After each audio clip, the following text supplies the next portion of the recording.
So are mesh base layers really the best base layers for cold weather hunting?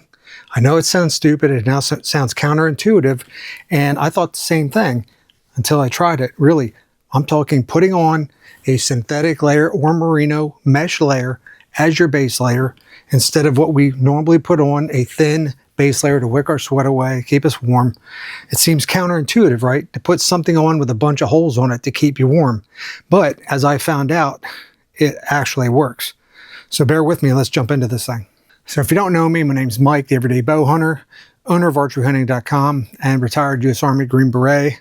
I test a lot of stuff. And earlier this year, one of you, I had just got done my how to layer for cold weather bow hunting video, put it out, and the bow troll, thank you man, I appreciate it, contacted me via Instagram and said, Mike, great video, but have you ever checked out mesh base layers?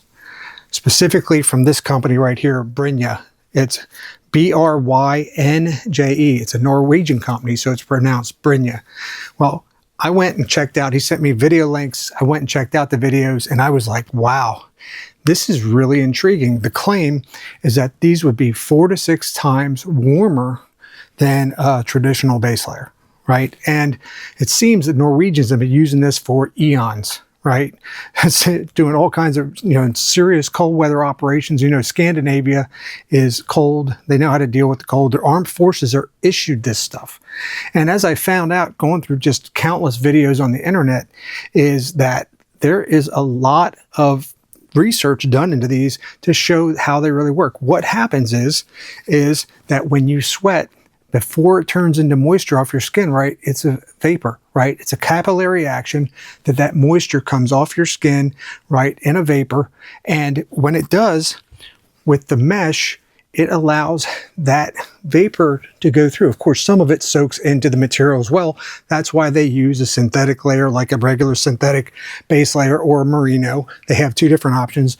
I got the Super Thermo from Brynje, and that is a synthetic mesh, right? 140 gram, so is comparative. This Sitka here is a 120 merino, their core merino, which is also a combination of some synthetic stuff in it as well, right? But when comparing the two, I found that it is amazing that this stuff actually works. Like I said, there's a science behind it. That moisture escapes and goes. Now, the next thing you need is either one of 2 things. You need to have a lightweight shell on that's keeping your warmth in, right? Say you're hiking, and hikers know about this already, right? A lot of people in the backpacking industry, long distance backpacking, backcountry hiking, they use this stuff. A lot of them seem to be onto this way before I was. So I'm kind of jumping on the bandwagon here, finding out that this stuff is meant to keep that sweat off your body, have that shell on, and as you walk, they use the pit zips, which if you know, I'm a big pit zip guy. I believe a lot in dumping that excess heat out when you're hiking to get it off of you. And that allows that heat to bleed out and that cool air to come in and to get that sweat off you as well, to help it evaporate out. So you pulled that sweat away from your body with the mesh, and now it's in that coming out to that next layer in here, and it's pulling out because of that air. Now, the second way to go about it, and the way that most of us hunters would do, is have our mid layer on top of this, right? Or a regular base layer like this as well on top of it.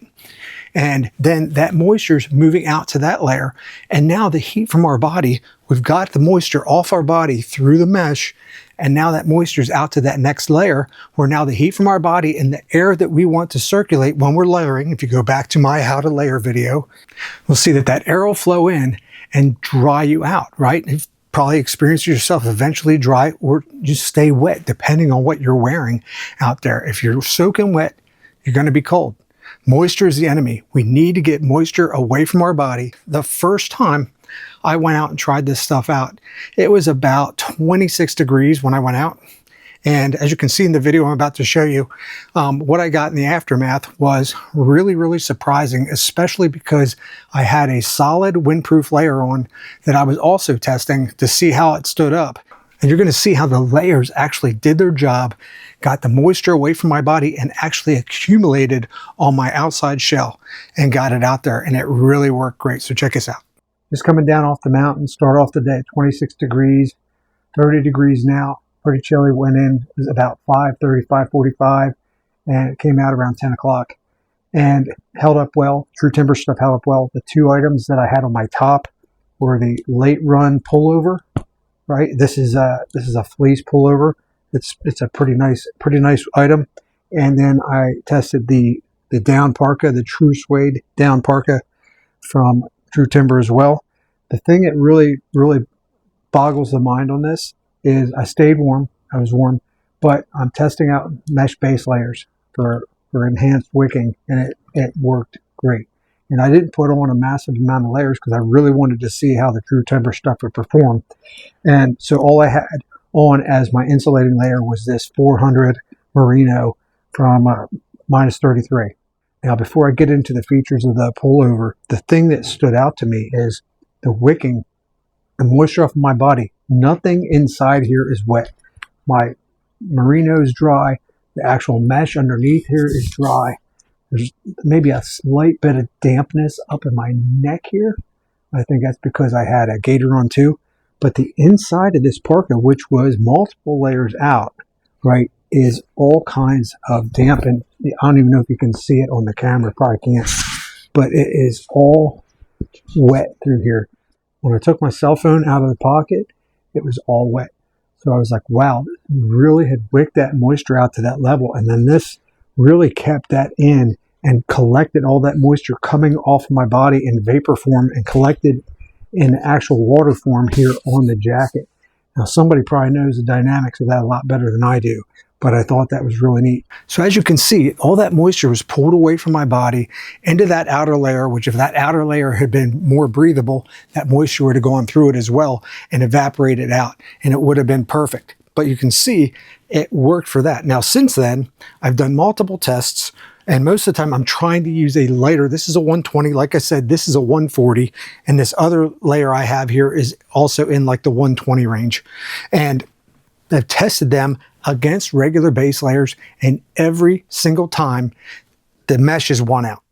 And most recently, just yesterday, my wife and I went out again. We did a 4-mile hike. And on that hike, I purposely overdid myself so I would sweat, right? I put extra layers on, but I had a alpaca layer on over top of this. And then I had a merino top on top of that, and went and we did our hike. And it was about, I don't know, 32 degrees. So not terrible, but 32 degrees, overcast.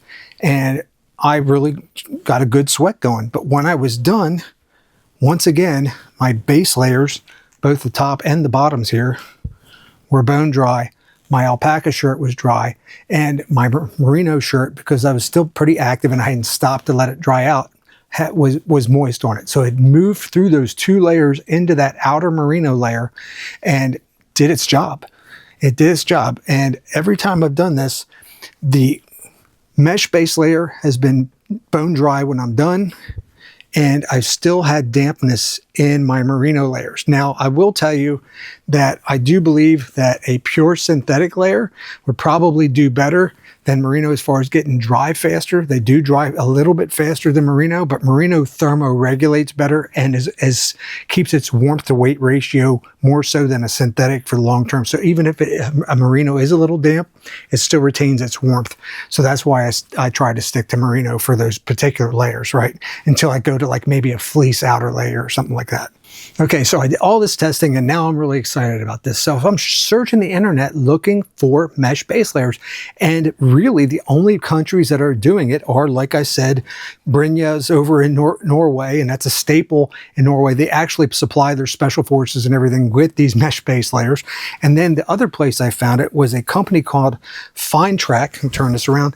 Fine Track, which is out of Japan. And I contacted Fine Track. I got this one from them. They have a system that goes multiple layers, just like another layering system, right? If you go to finetrack.com, link below, and they have a layering system. It starts with their L1 elemental layer, which is this, and same exact thing. They really go into detail on their website, Brynja's website. They really go into detail, and I'm going to link a couple of videos that I watched below, and you can go and look at them. Some people talk about this way better than I can, and have done some serious testing on these mesh base layers. So basically where I'm at right now is I'm going to continue to go with mesh base layers and test them through all next season to really see how these things pan out. But right now, I'm really excited about their performance and how they're able to get that moisture off my body to keep me warm.